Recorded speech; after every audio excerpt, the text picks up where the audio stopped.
est dans une situation complètement paradoxale. Je vais vous raconter une anecdote. En fait, nous avons à Villefontaine un club de handball féminin qui est une entente. Donc Villefontaine, à l'origine l'île d'Abo, maintenant, et Bourgoin-Jallieu.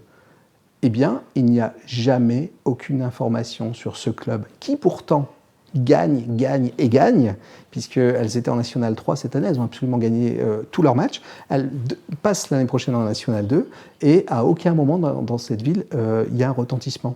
Ça veut dire qu'on ne regarde pas nos talents, on ne regarde pas nos performances et surtout on ne s'accroche pas à ces possibilités de valoriser la ville. Et ça va être un enjeu pour demain.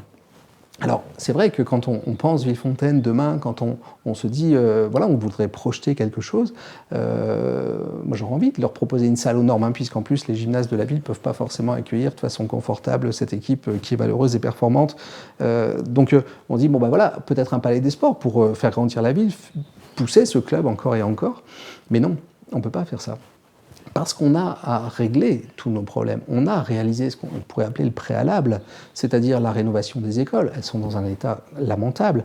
On a à rénover la ville dans son entier, c'est-à-dire qu'on a là à remettre à niveau l'ensemble de la signalétique. On a, bon, aujourd'hui, évidemment, l'actualité faisant, à rénover la mairie. On a à embellir le village. On a à prendre soin de nos bâtiments.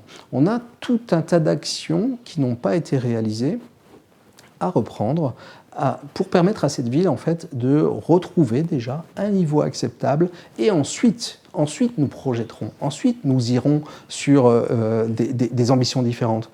Villefontaine est en retard, Villefontaine est arrêtée depuis un certain nombre d'années, c'est une ville qui a été gérée, on ne peut pas dire le contraire. Simplement, c'est une ville qui n'a pas fait la preuve d'un dynamisme, alors que tout autour d'elle, on le voit dans les villes alentours, et évidemment bien plus loin en France, les villes ont été en mouvement, pas Villefontaine.